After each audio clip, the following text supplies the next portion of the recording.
J'en ai assez. Je ne travaillerai plus jamais avec eux. Lorsque Tony Beats a prononcé ces mots lors d'une interview, cela a provoqué une onde de choc dans la communauté de la ruée vers l'or. Les fans ont été stupéfaits.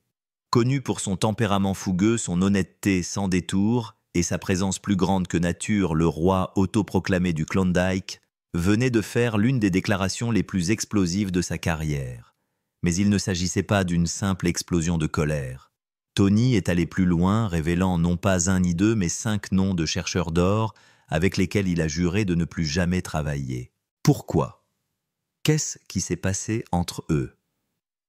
Quel genre de relation a-t-il réellement entretenu avec ces personnes? Et comment ces paroles vont-elles se répercuter non seulement sur l'émission, mais aussi sur l'ensemble de l'industrie minière aurifère? Pour comprendre toute l'histoire, il faut revenir sur le chapitre le plus sombre de la vie de Tony Beats, celui où le roi du Klondike a failli perdre sa couronne. En 2014, Tony Beats, dont le nom était devenu synonyme de travail acharné de machinerie lourde et de montagnes d'or, s'est retrouvé sous les feux d'une toute autre lumière. Il ne s'agit pas de l'éclat doré de la réussite, mais de la lumière crue des ennuis judiciaires. Pour une fois, il ne s'agissait pas de trouver de l'or, mais de faire face à la loi. Tout a commencé par une simple étincelle. Littéralement, pendant le tournage d'un épisode de Gold Rush, Tony et son équipe ont décidé d'effectuer ce qu'ils appelaient, en plaisantant, un baptême viking pour l'une de leurs énormes dragues. Selon Tony, cet acte se voulait symbolique, une célébration enflammée pour baptiser la machine et lui porter chance pour la saison minière à venir. C'était censé être amusant, dramatique et inoffensif.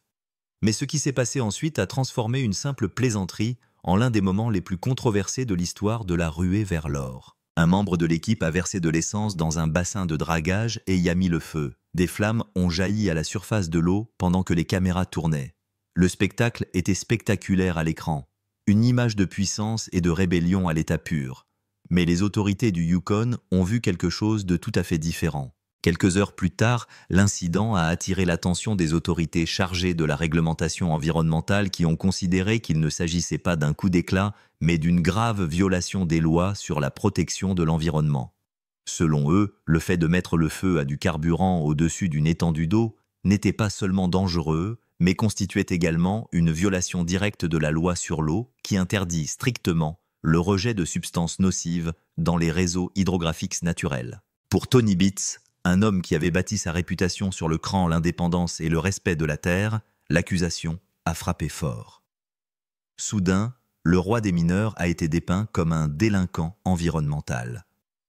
Les autorités accusent Tony d'avoir sciemment laissé du carburant pénétrer dans l'eau et d'avoir omis de signaler l'incident, 2 actes considérés comme des infractions graves par la loi. 1 an plus tard, l'affaire est portée devant les tribunaux.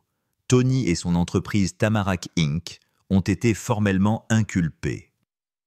L'histoire a fait le tour des médias et des cercles miniers.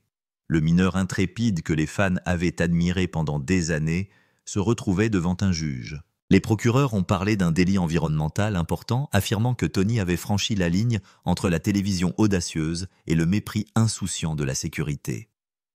Ils ont affirmé qu'il avait permis qu'une cascade dangereuse soit réalisée sous sa supervision, au mépris des limites légales et environnementales. Tony n'a pas nié ce qui s'est passé. Il a admis que le baptême viking avait eu lieu, mais a insisté sur le fait qu'il n'avait pas l'intention de faire du mal. La défense a qualifié l'événement de spontané d'acte symbolique qui était allé trop loin et non de crime. Elle a affirmé que l'acte avait été commis par esprit d'équipe et pour la télévision et non par méchanceté. Mais aux yeux du tribunal, l'intention n'a pas effacé l'infraction. Après avoir examiné toutes les preuves, le juge a décidé que Tony Beats et Tamarack Inc. étaient coupables en vertu de la loi sur les eaux. La sanction était sévère, mais pas dévastatrice. Une amende totale de 31 000 $ canadiens. Sa fierté en a pris un coup, mais sa carrière n'a pas pris fin. Il n'a pas été incarcéré. Aucune condamnation pénale n'a été enregistrée en dehors de l'inculpation pour atteinte à l'environnement. Tony a payé l'amende, accepté la décision et est passé à autre chose. Mais si l'affaire juridique s'est terminée, l'histoire publique, elle ne s'est pas arrêtée là. L'Internet commençait à peine à la déformer. Peu après le verdict, les plateformes en ligne et les médias sociaux ont explosé de rumeurs qui ont déformé les faits au point de les rendre méconnaissables. Des titres racoleurs sont apparus du jour au lendemain, Tony Beats condamné à la prison, Gold Rush star emprisonné à vie, certains postant même que son fils Mike avait été emprisonné à ses côtés. En quelques jours, les fausses nouvelles se sont répandues comme une traînée de poudre. La personnalité féroce de Tony et son tempérament explosif ont rendu les rumeurs crédibles, et peu de gens se sont arrêtés pour vérifier la vérité. Certains blogueurs sont allés plus loin. Ils ont utilisé des photos trafiquées de Tony menotté ou ont inventé des histoires selon lesquelles il avait été interdit d'exploitation minière au Yukon. Le mythe de la peine de prison de Tony Beats a été visionné des millions de fois. Ce qui n'était au départ qu'une amende réglementaire mineure est devenu une légende sur Internet. Mais les dossiers réels racontent une histoire bien différente. Des organes de presse respectés comme City News et CBC Canada ont rapporté la vérité. Tony Beats et son entreprise avaient été condamnés à une amende pour violation des règles environnementales, rien de plus. Il n'y a pas eu de peine de prison, pas d'arrestation, pas d'interdiction. Les archives judiciaires sont publiques et aucune ne fait état d'une quelconque peine d'emprisonnement. Des organismes de vérification des faits, dont Snopes, ont par la suite démenti les affirmations virales, confirmant que Tony Beats n'avait jamais été emprisonné. Il a lui-même admis plus tard que le baptême viking était une erreur qui avait échappé à tout contrôle, mais il n'a jamais essayé de s'en cacher. Ceux qui connaissaient l'affaire ont compris qu'il ne s'agissait pas d'un scandale, mais d'une leçon. Un rappel que même la télé-réalité doit obéir aux lois du monde réel. La situation est devenue un exemple typique de la façon dont les rumeurs sur les célébrités deviennent incontrôlables en ligne.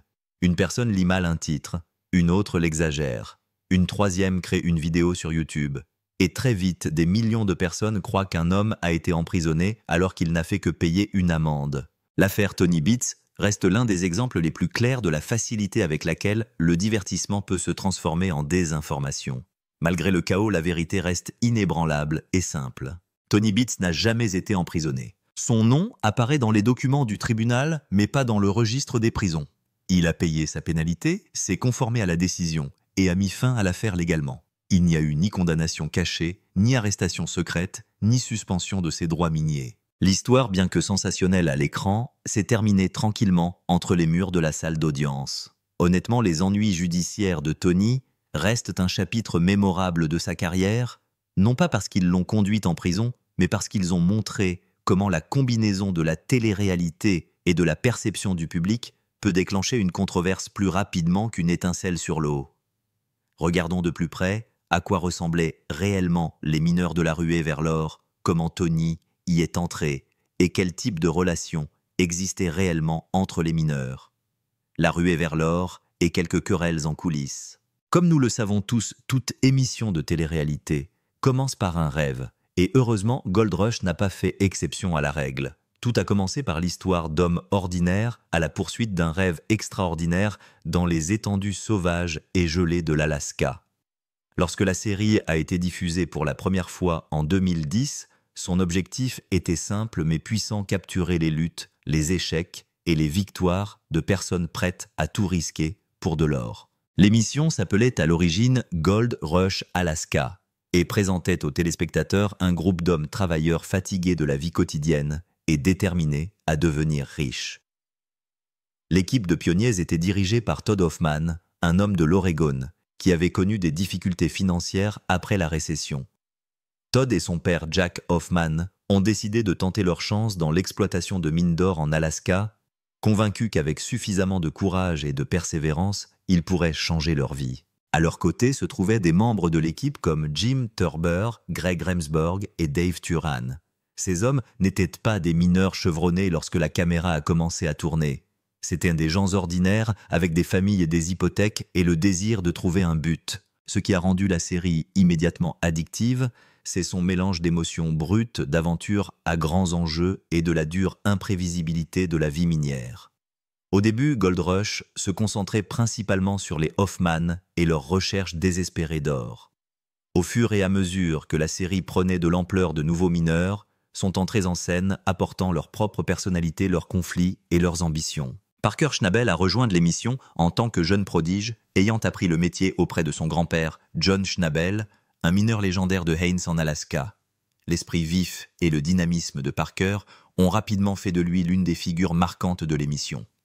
Vient ensuite Tony Beats, un homme qui ne ressemble à aucun autre dans le monde minier.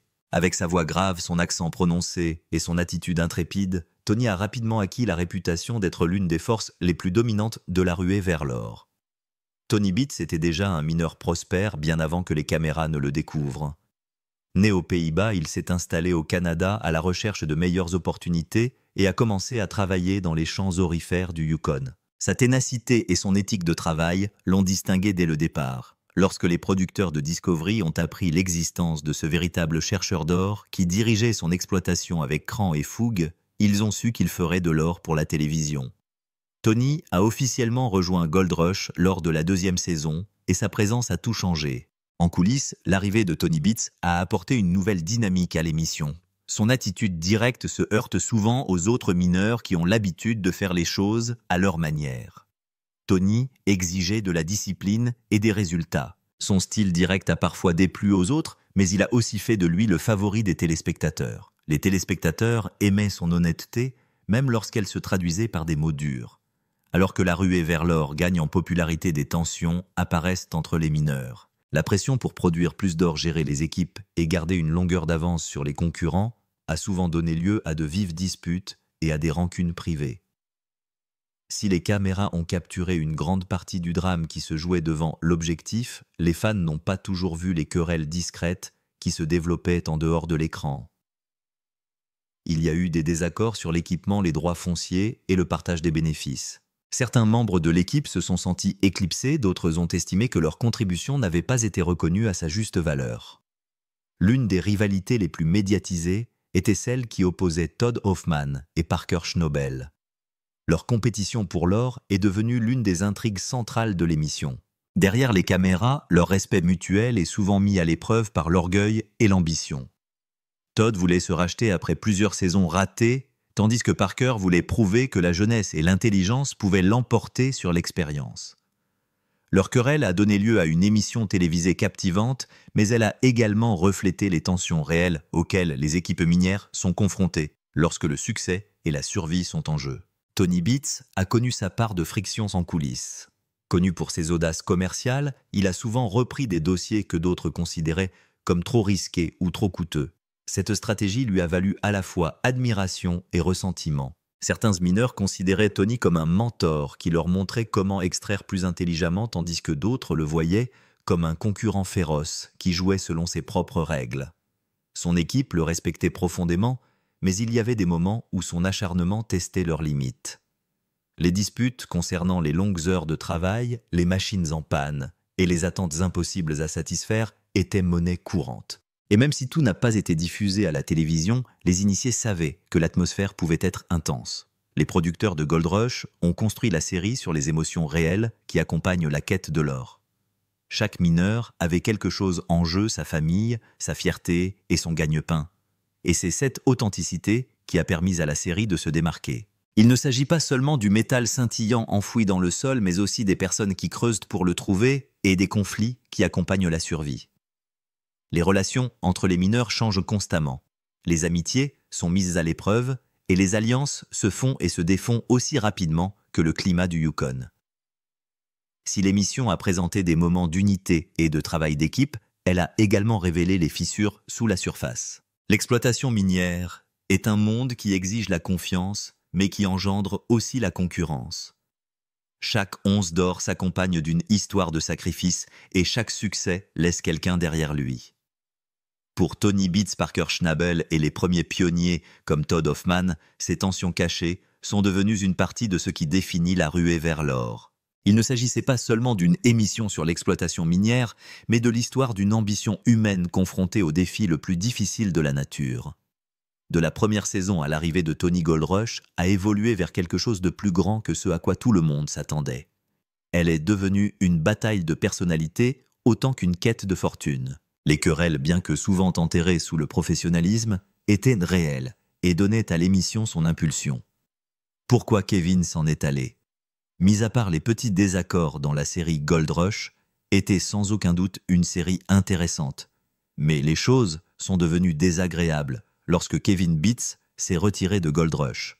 Il ne s'agissait pas d'un simple changement de casting. Au lieu de cela, il s'agissait d'un chagrin d'amour silencieux qui frappait plus près de chez soi que la plupart des téléspectateurs ne le pensaient. Pendant longtemps, Kevin s'est tenu aux côtés de son père Tony Beats, malgré les températures glaciales, les pannes incessantes des machines et l'incertitude exténuante de la vie dans les champs aurifères. Il est intéressant de noter que la famille Beats était connue pour sa force, mais même les mineurs les plus endurcis ont des points de rupture. La sortie de Kevin n'a pas été bruyante ou dramatique à l'écran, elle a été calme, mais sous elle se cachaient l'épuisement, la frustration et des années d'émotions inexprimées. En grandissant autour des mines, Kevin a vécu une enfance différente de la plupart des autres enfants. Pendant que les autres enfants jouaient, il apprenait à utiliser des équipements lourds et à réparer des pièces cassées au milieu de nulle part. Étant donné que l'exploitation minière était le métier de son père et l'héritage de la famille, Kevin avait une obligation plus grande de la respecter, une obligation qu'il avait depuis longtemps. Remarquablement, il a respecté son père et a appris le métier de A à Z. Mais à un moment donné, la pression est devenue trop forte. Les longues heures de tournage, les disputes constantes sur la production et la quête incessante de l'or ont commencé à l'épuiser mentalement et émotionnellement. Travailler pour Tony Beats n'a jamais été facile. Tony est connu pour son tempérament fougueux, ses exigences élevées et sa façon de gérer les choses à sa manière. Les téléspectateurs voyaient ce côté de lui à l'écran, mais Kevin le voyait tous les jours dans la vraie vie. La tension entre le père et le fils se répercute souvent sur leur travail. Chaque erreur semblait plus lourde, chaque désaccord plus personnel, et Kevin se retrouvait souvent pris entre le désir de rendre son père fier et celui de vivre sa propre vie. Au fil du temps, l'enthousiasme qui l'animait autrefois a commencé à s'estomper. Lorsque Kevin a finalement décidé de s'éloigner, ce n'était pas sous le coup de la colère, mais de la paix. Il avait simplement besoin de respirer pour découvrir qui il était, en dehors de l'ombre de la ruée vers l'or et de l'empire de la famille Beats. Les fans ont pu y voir une décision soudaine, mais elle a été prise discrètement pendant longtemps. Il avait passé des années à donner tout ce qu'il avait à l'émission, aux rêves de son père et à l'équipe. Les caméras n'ont pas saisi à quel point il était fatigué, à quel point la simplicité de la vie lui manquait, sans la pression d'être toujours performant ou de répondre aux attentes. S'éloigner n'était pas un acte de rébellion, c'était un acte d'autopréservation. Kevin voulait trouver un équilibre, guérir d'années d'épuisement et explorer la vie au-delà des mines d'or. Partir, c'est entrer dans l'incertitude, mais c'est aussi se choisir. Même s'il n'apparaît plus dans l'émission, sa présence est toujours présente. Les téléspectateurs parlent encore de lui, se demandant ce qu'il fait et espérant qu'il a trouvé la paix loin du bruit, de la célébrité et de l'exploitation minière. Son départ a également montré un aspect plus humain de la ruée vers l'or. Il a rappelé aux fans que derrière les lourdes machines et les bâtées boueuses, il y a des gens avec de vraies émotions, de vraies familles et de vraies luttes. Il est de notoriété publique que Tony était un homme dur, strict et pas trop facile, mais peu de gens ont parlé de son enfance ou des raisons de sa sévérité. A-t-il vécu une expérience mémorable avec ses parents ou d'autres membres de sa famille qui a influencé sa façon de penser et son mode de vie en général? Ou bien Tony avait-il ce trait de caractère dès la naissance? Voyons cela de plus près. Vérification des antécédents de Tony Beats. Avant de devenir l'un des personnages les plus médiatisés de Gold Rush, Tony Beats a vécu une vie qui l'a transformé en l'homme dur et sans état d'âme que les téléspectateurs connaissent aujourd'hui. Son histoire n'a pas commencé dans l'éclat de l'or ou le rugissement des machines lourdes. Elle a plutôt commencé dans les fermes tranquilles et laborieuses des Pays-Bas, où il a appris très tôt que la vie récompense les efforts et non les excuses. Né le 15 décembre 1959. Tony a grandi à Ouach-de-Nice, un petit village où la discipline et le dur labeur faisaient une partie de la vie quotidienne. Sa famille possédait une ferme, et comme beaucoup d'enfants élevés dans l'Europe rurale, il passait une grande partie de son temps à aider aux tâches quotidiennes qui permettaient à la famille de vivre. Dès son plus jeune âge, la vie de Tony s'articule autour des responsabilités. Alors que la plupart des enfants jouaient encore, il apprenait déjà la valeur des petits matins et des longues heures de travail. Malheureusement, la santé de son père s'est dégradée alors que Tony était encore jeune, et ce changement l'a contraint à assumer davantage de tâches ménagères et agricoles. Cette enfance n'a pas été facile, mais elle lui a appris quelque chose qui allait définir tout son avenir, comment survivre et diriger sous pression. Il a mentionné un jour que lorsque son père ne pouvait pas travailler, il a dû prendre la relève pour la famille, et ce moment l'a transformé d'un garçon en un homme presque du jour au lendemain. Les premières années de sa vie lui ont donné le goût du leadership et de la résilience. La lutte constante pour assurer la subsistance de la famille a forgé son caractère comme aucune salle de classe ne pourrait le faire. Bien que Tony ait fréquenté l'école, il ne s'est jamais considéré comme un universitaire. Les livres et la théorie ne l'intéressaient pas autant que les défis de la vie réelle. Il préférait travailler avec ses mains, réparer des choses et créer quelque chose à partir de rien. Son éducation n'a peut-être pas été longue, mais les leçons qu'il a tirées de la vie elle-même ont fait de lui l'un des mineurs les plus coriaces et les plus performants de la télévision. Pendant son adolescence, Tony s'est fait connaître dans sa communauté pour son audace, sa détermination et parfois son entêtement. Il n'avait guère de patience pour la paresse ou les excuses des qualités qui lui venaient directement du mode de vie exigeant du travail à la ferme. Il a appris à dire ce qu'il pensait sans rien édulcorer, une habitude qui s'est maintenue à l'âge adulte et qui l'a distingué plus tard dans sa carrière minière. Ses amis et ses voisins le voyaient comme quelqu'un qui réussissait à force de volonté ou qui échouait en essayant mais jamais comme quelqu'un qui abandonnait. En grandissant, Tony s'est rendu compte que la vie ne se résumait pas au petit village qu'il avait connu. Il rêvait d'opportunités qui lui offriraient un avenir meilleur. Au début de la vingtaine, il a quitté les Pays-Bas pour le Canada à la recherche de quelque chose de plus grand. Ce déménagement a tout changé. Au début, il a travaillé dans le bâtiment et dans des fermes laitières pour joindre les deux bouts. La vie était dure, mais Tony l'était encore plus. Sa capacité à travailler de longues heures sans se plaindre et à prendre les choses en main en cas de problème lui a rapidement valu le respect. Il est rapidement devenu le type de travailleur que les autres admirent, celui qui peut faire face à n'importe quelle situation avec confiance et calme. C'est au Canada que Tony a découvert le monde de l'extraction de l'or. Ce qui a commencé comme un emploi dans une société de pipeline l'a rapidement conduit dans les mines du Yukon. Le défi physique de l'exploitation minière, les risques et les récompenses convenaient parfaitement à sa personnalité. Il fallait du cran, du leadership et un esprit inébranlable, des qualités que Tony avait développées depuis l'enfance. Il a commencé comme ouvrier subalterne, mais a appris toutes les compétences possibles de l'utilisation des machines à la gestion des hommes. Très vite, il dirige des équipes et prend des décisions qui façonneront son avenir de patron minier. Son attitude sans état d'âme est également due aux dures réalités de la vie dans les champs miniers.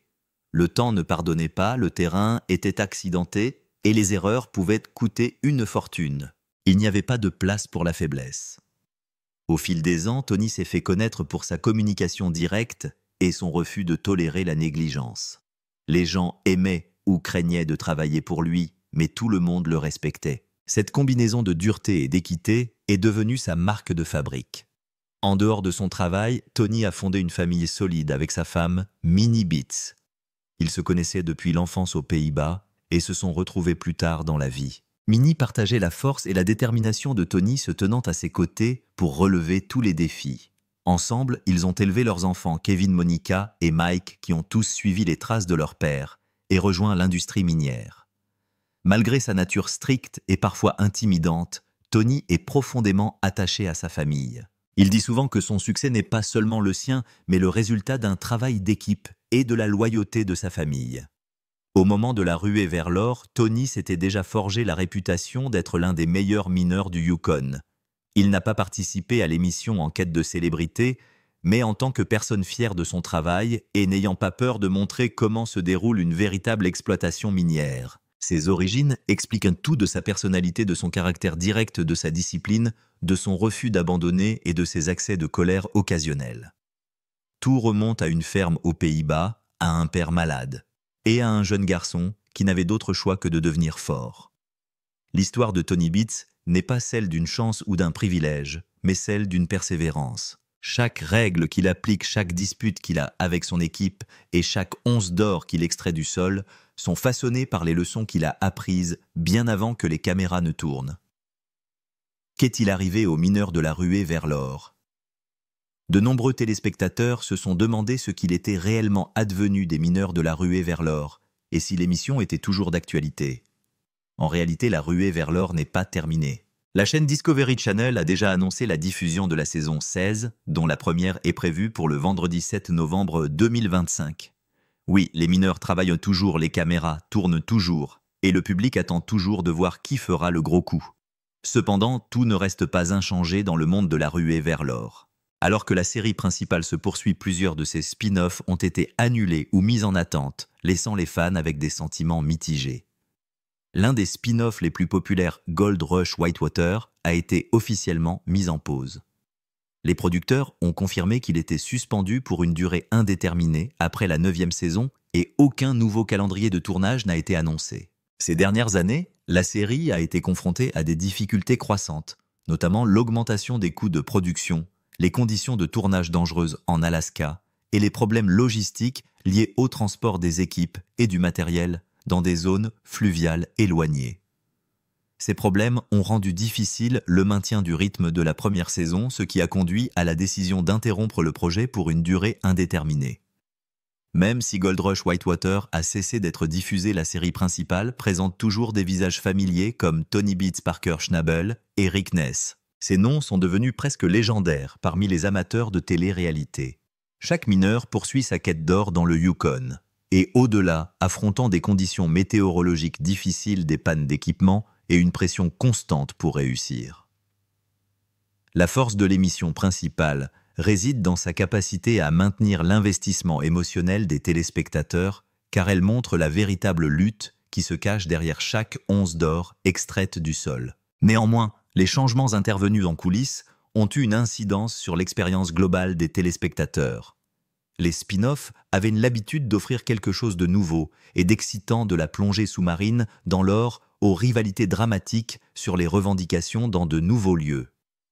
Maintenant que certaines de ces intrigues ont été interrompues, de nombreux fans de longue date estiment que la série a perdu un peu de son esprit d'aventure. Les téléspectateurs ont regretté la variété des paysages et des techniques d'exploitation minière qui rendaient chaque saison imprévisible.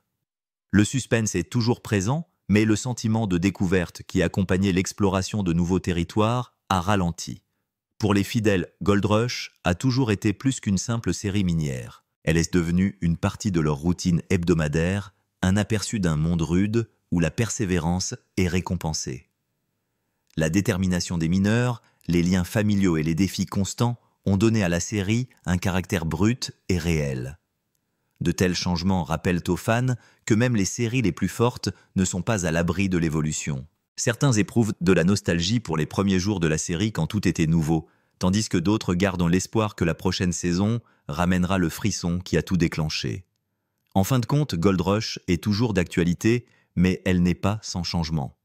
Les mineurs restent sur leurs concessions poursuivant des rêves de fortune, tandis que les fans continuent à regarder, espérant un nouveau moment d'or qui capture l'esprit d'aventure qui a rendu la série inoubliable. Quelle était la prochaine étape pour Tony Beats n'a jamais été du genre à ralentir. Même après des années de succès minier et de célébrité télévisuelle, il continue à préparer de plus grands projets. Tout en continuant à jouer dans Gold Rush, Tony travaille discrètement à de nouvelles améliorations de son empire minier. Son dernier projet comprend un ajout massif à sa flotte, une nouvelle station de lavage, SD Six Sense, qui promet une récupération plus rapide de l'or et une plus grande efficacité que jamais auparavant. Ce nouvel investissement montre que Tony ne se contente pas de maintenir ses opérations, mais qu'il les développe. Pour lui, l'exploitation minière n'est pas seulement une activité commerciale, c'est une passion de toute une vie qui le pousse à continuer. Il est toujours basé au Yukon, où son exploitation de Paradise Hill reste l'un des sites miniers les plus actifs de la région. Les conditions y sont toujours aussi difficiles, froides, isolées et imprévisibles, mais Tony s'épanouit dans cet environnement. C'est ce même paysage hostile qui a fait de lui la légende que les téléspectateurs connaissent aujourd'hui. Alors que d'autres auraient choisi de ralentir après tant d'années, Tony continue de creuser au sens propre comme au sens figuré. Il se concentre toujours sur l'or, mais il a également commencé à réfléchir à l'avenir de son héritage minier. En matière de richesse, Tony Beats a bâti un empire. En 2025, sa valeur nette est estimée entre 15 et 20 millions de dollars. Ses revenus ne proviennent pas uniquement de la télévision. La majeure partie de son argent est liée à ses concessions minières, à ses machines lourdes et à sa production d'or. Le spectacle ne fait qu'ajouter à ce qu'il a déjà accompli au cours de décennies de travail au Yukon. Le sens aigu des affaires de Tony, allié à son leadership intrépide, a fait de lui l'un des mineurs les plus riches et les plus respectés de la région.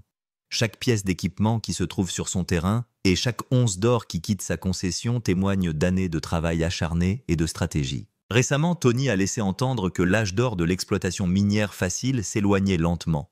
Il estime qu'il est de plus en plus difficile de trouver des terrains riches et que la prochaine génération devra s'adapter à de nouveaux défis. Cet état d'esprit l'a poussé à commencer à préparer ses enfants, Kevin, Monica et Mike, à assumer de plus grandes responsabilités. L'objectif de Tony passe lentement de la réussite personnelle à la construction d'un héritage durable pour sa famille. Que réserve l'avenir à Tony Beats? Continuera-t-il à chasser l'or avec la même ardeur qui a fait de lui une légende ou commencera-t-il à passer le flambeau à la prochaine génération de mineurs Beats? Et lorsque ce jour viendra, quelqu'un pourra-t-il jamais égaler la force, la résilience et la détermination obstinée qui ont fait de Tony Beats le roi du Klondike? Faites-nous part de vos réflexions dans les commentaires et merci d'avoir regardé cette vidéo. Si vous avez apprécié cette vidéo, n'hésitez pas à l'aimer, à la partager et à vous abonner à cette chaîne pour bénéficier d'un contenu plus attrayant.